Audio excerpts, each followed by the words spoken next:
You're going out and you're hiring a production manager, right? They need to be able to keep track of all the different types of work that's coming through. The Power Scheduler, it's a brand new way to keep track of all of your work, all the different types of decoration and workflows that you have. Individual workflows that you're keeping track of and assigning to people and or equipment. It's on our Printavo premium plan, and you can sign up in the description down below. Or if you're already using Printavo, reach out to your success manager at success@printavo.com to get rolling with it.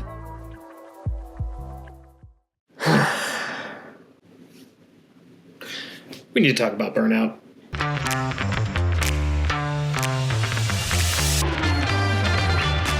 All right, it's real. It's happening.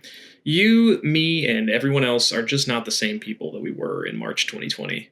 There's been a pandemic, there's been political crisis, there's been economic struggles. I mean, for me, personally, it felt like work was really the only stable thing. So this meant that I worked really hard and really long as a way to avoid dealing with the uncertainty of this crazy world around me. Why try to solve these hard, ambiguous, huge problems or even think about them when I can just put my head down and keep grinding? Now, the reason to stop is pretty simple. Burnout. It's hard to really communicate how bad burnout can be. We're talking about something that can take a couple months to develop, and it can last for years. Literally can take years to recover. And here's the real danger. This happens fast. It's like a rubber band breaking. It reaches a certain point, it snaps, boom, and then it just can't be put back together again. And you're stuck with it. The average worker in a screen print shop isn't treated with a great deal of respect or admiration by society at large. It's just true. In fact, they're kind of portrayed as this dirty stoner stereotype. A lot of print shop people have told me that this is something they really don't like and find super frustrating. And, it kind of begs the question, why would anyone really talented rush to work in screen printing? What happens with someone with a lot of talent gets stuck in a print shop and they don't like their job? Why is the image of a print shop worker so skewed away from the truly professional and awesome job that it is? Well, there's a lot of reasons for this. So let's dive in. I just want to be clear here. This is not a dig at print shops or employers. It's just an open acknowledgement that employing people is really difficult and it shouldn't be taken lightly. There are lives and families and businesses on the line, even if we're just printing t-shirts. Mutual respect between employees and their employers really functions as a buffer against burnout. Why do people burn out? What's happening? Burnout's been researched really extensively. If you go on, Harvard Business Review, there are literally hundreds of articles about burnout. This is something that's top of mind for managers all over the world. And it's been studied extensively. We know what makes people burn out. We know the domains that cause burnout at work. And they are workload, control, reward, community, fairness, and values. I'm going to run through each one of these, talk about them a little bit, kind of give you some definitions so you can understand each one. And the truth is you can probably have an impact in each area today if you think about it a little bit. So let's start with workload. Overwork causes people to experience a feeling of never being able to catch up. This is destructive because you don't experience overwork as strain, but as a lack of opportunity to refine and use your skills. That's really dangerous. In a print shop that's overworking a press operator, for instance, the press operator really doesn't have a chance to learn more about printing or become a better press operator or understand the nuances of the press. They're just slamming the t-shirts on and getting on to the next job. This isn't really a healthy state of being for anyone. So think about the workload and evening out the workload over the course of a day and avoiding big heavy bumps or big valleys where there's no work to be done. The next is control. Control is really about having access to decisions around their work, and even more so access to resources to help them do their job better. One of the more dangerous things around control is a feeling of ineffectiveness. People really like to feel like they are contributing and they're effective. So if they don't have control, they feel that they're not effective at their job. Something to keep in mind. Reward, of course, is typically salary, recognition, advancement in an institution. Inadequate reward is really dangerous. And of course, everybody knows this. Everybody's probably been underpaid or knows someone that is underpaid. But people really experience it as a lack of effectiveness at their job. They feel like their work is actually devalued, and it means that they're not going to put in very good efforts in the future. So think about this. It's not just that they're angry that they're not being paid enough. It's that they feel like their pay is indicative of the fact that they're not effective. And this really just undermines their well-being. Community is also important. Support, trust, and solving disagreements are really important for employees, and that's how they rely on their community. The most dangerous thing in any sort of work environment are unresolved conflicts or conflicts that keep coming up and just don't ever reach a conclusion. So, community helps buffer against that by creating a system of trust and a place where disagreements can thrive. Now, I really like the Jeff Bezos quote that you should disagree and commit. You can have really strong disagreements on how a job could be printed or how to handle a customer disagreement or anything. But once you take action and go forward, everyone has to agree on that action and commit to it, even if they don't think it's the best thing. It's like, hey, gamble with me. Let's do this. Fairness is also a really big, important issue. Now, when decisions are made and a process is utilized in a business, employees observe this. And they intuitively know their place in the company just by watching what happens. It's an index of where they are in the community. Employees that feel like they haven't been respected often get those feelings by watching something happening, not something that happened directly to them. So it's important to understand that cynicism and disengagement can come from things that they've observed, not things that happen directly to them.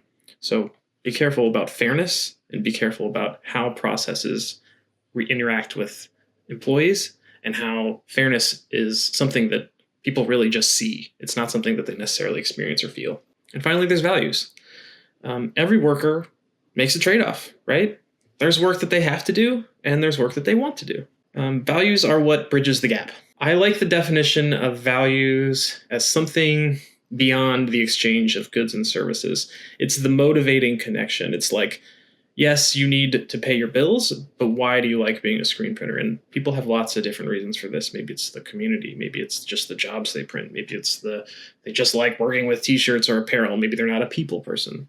Maybe it's the other end and they work in sales and they love, sharing the value that a t-shirt can give to their business. This is really to say that small things can prevent burnout.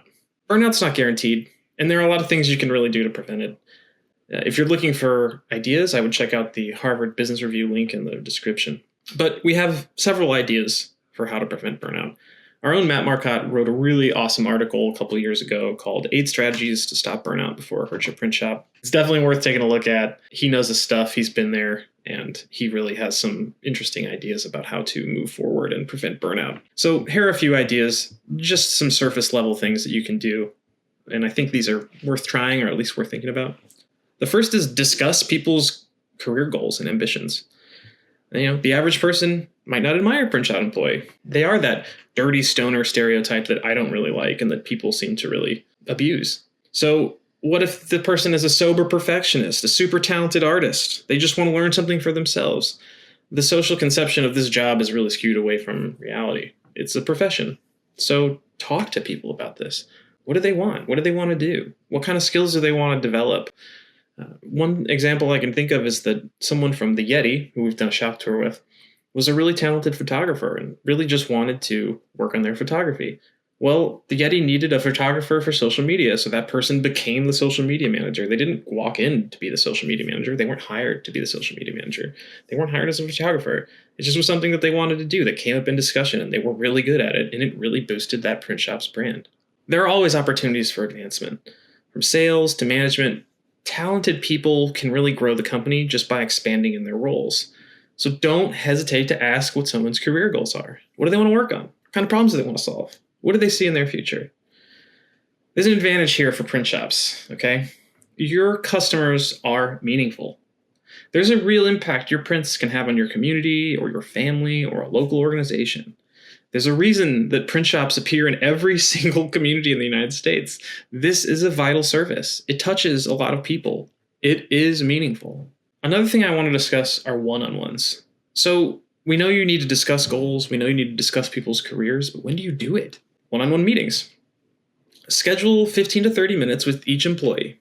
You don't have to really discuss work during these meetings, though you probably should give it a little bit of talk. But see how things are going in the person's life. Are they healthy? Are they happy? Are they doing something interesting with a hobby maybe you didn't know about? Maybe there's a big life event that they're worrying about and you don't even know that it's impacting their work.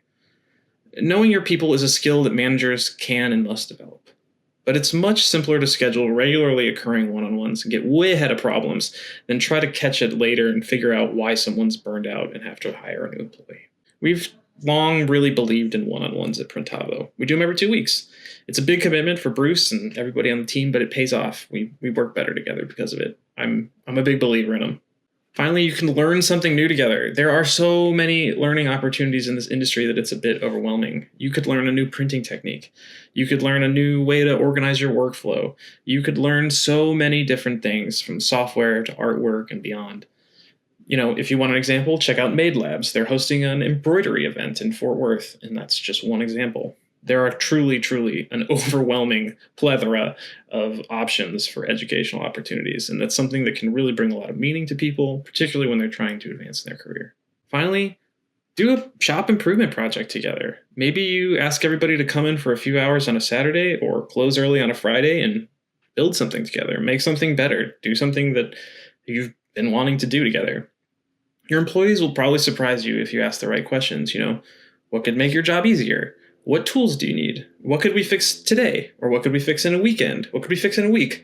What could we take a whole month to slowly fix? More often than not, there are going to be problems you didn't know about that will be revealed in these discussions. There's a great channel by Corey Beal from Floodway that I think everybody should check out as an example for this. He publishes awesome videos about specific improvements that they've made in their shop. And some of them, I think, could be cut and pasted right into almost any shop. So that's it for this week. Have you dealt with burnout? Is it something on your mind? Are you burned out? I hope not. Thanks for joining us. Keep your eyes peeled for the next issue of The Weekly. Hey, it's Luke from Printavo. Have you subscribed to The Weekly? Every week you'll get a fresh newsletter dropped in your inbox with a new podcast, some insights, links, exciting things. It's always a great deal, so check it out. And it's a great deal because it's free, of course. So The Weekly, there's a link down below. Check it out.